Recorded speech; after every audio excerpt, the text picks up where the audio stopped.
Hey guys, welcome back to We Do It Outdoors. Today I want to talk about tax write-offs a little bit. I'm at a location here in town. It's a school. It's a Head Start is what it is. And 3 years ago, the place was grown out of control. It was literally borderline hay. They had a maintenance guy quit, and they're really low staffed and short funded, so they didn't have the money to hire a full-time maintenance man, and it was mainly just a bunch of teachers here, so they didn't have time to come mow the grass. They didn't have, the equipment and stuff here. Well, I seen that it was overgrown, and I just happened to stop and talk to the lady in charge, and she was asking me questions and this and that, and she asked what kind of services I would give them, and the biggest thing was how much I was going to charge them. So I walked around. I don't know, you can see it's got a playground, and here's the building and everything. It's got a couple little islands around the parking lot, grass, some grass up around front, and then over here, not over where the baseball diamond is, but this grassy area right in here, all around the side, around back, and heading up that way and up towards the road, and back along the other side is all theirs. And there's a playground, a small playground in the back as well. Then on the other side of the playground, there's another big piece of grass on this side of that, all that stuff over there. And so I told him, it's big, it's a lot of weed eating and everything. So I told him that it was going to be about $270 each mow, and I knew that it was going to be high for him, price wise. So she kind of hem-hawed around, and she asked if I could donate partial mowing service to him, and they would give me a slip that I could turn in, because they are a non-profit organization. Basically, I'd be donating a service to a non-profit organization is how they write it up, and I could turn that in to the IRS for a tax write-off. And I said, yeah, I could probably do something like that. It'd help me out in the come the time to do my taxes. I'd have a big write-off. And she's like, well, how much do you think that you could write off? And or donate, I should say, not write off. But I said that I could do $100 each mow, so I'm charging them $170 each mow, and that's what I get every week. And come the end of the year, I'm on average about 30 weeks, because you're gonna have some that are every other week. Once it gets later in the year, like around August and stuff, it's gonna start slowing down. So I average about 30 mows a season. So that's about $3,000 to write off. That's a big chunk to not have to worry about. And then on top of that, I have all my fuel expense, all my maintenance, oil changes, tires, filters, you name it, anything, light bulbs for turn signals, brake lights, stuff like that, mower blades, weed eater string, oil for all the for the weed eaters to mix the gas. There's a lot of things you can write off: clothing, boots, pretty much anything that you're going to use for your business. I write off my insurance, on, you know, my vehicle, my mower, and then, you know, my business insurance. Laundry soap, paper when I do billing, stamps, envelopes, ink for my printer. I write my cell phone off.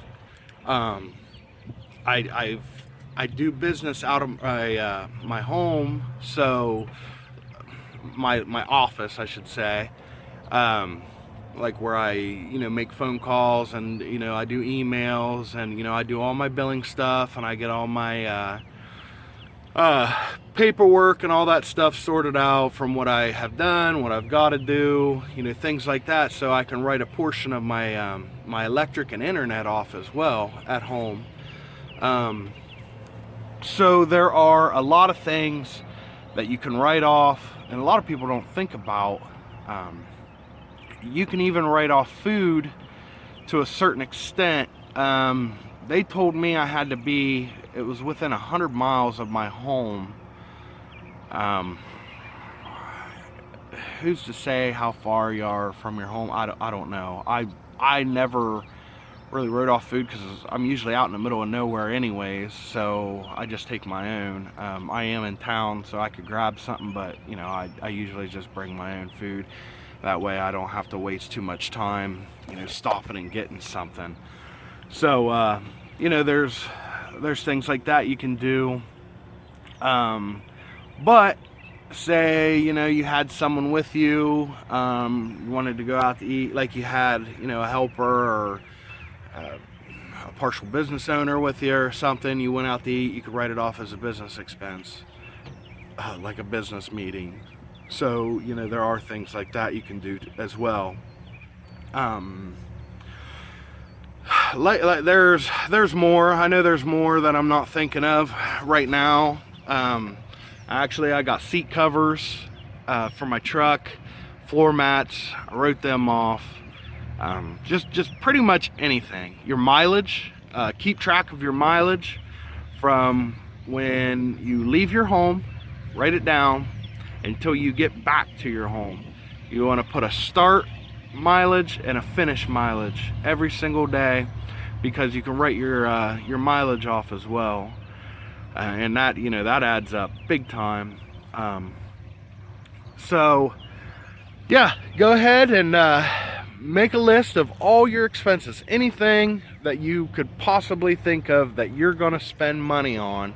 Keep all the receipts, write everything down, keep everything in envelopes or folders, make up some sort of filing system. That's what I have. I have a small filing system that I use, and it makes life so much easier. I just put it in each month. Like when I do my billing, I keep a copy for myself. I put all my receipts and I break them down. You know, I separate them from what's maintenance, you know, what's gas, equipment. Like if I, you know, weed eater or something breaks, completely blows up and I gotta buy a new weed eater or a leaf blower, or, you know, anything like that, you know, I keep it all separate, because it makes it a lot easier, because they do want you to break it down when you do your taxes for yourself. So that'll make life for you a lot easier. It'll make life for them a lot easier. So keep in mind, always keep every receipt. Even if you're not sure that it could be wrote off, keep it anyways, because they'll let you know, you know, if you are able to write it off or not. So it's always good to keep that, because every little bit helps.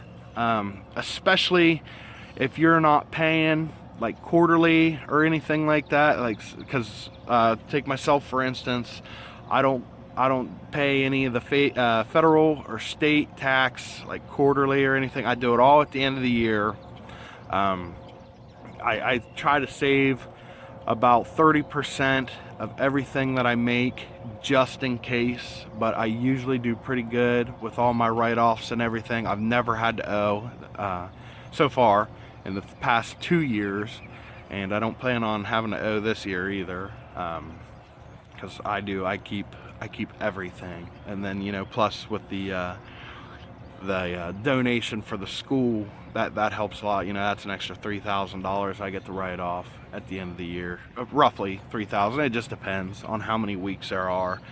I'm able to actually mow. So yeah, that's some really important stuff to keep a hold of and to keep in the back of your mind. You know, if you are thinking about starting a business, anything, gloves, boots, all kinds of stuff, hats, bandanas, sunglasses, sunscreen, bug spray,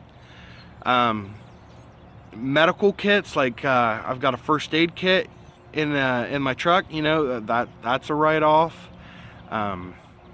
Tons and tons of stuff that you wouldn't think to even consider keeping, which I didn't. You know, my first year I had no idea. I was just thinking, you know, gas and oil changes and stuff like that, but it goes way on beyond all that. So keep that in mind, guys, and stay tuned. I'm gonna do a little walk around here later, show you the school. There's no one here. It's Saturday morning.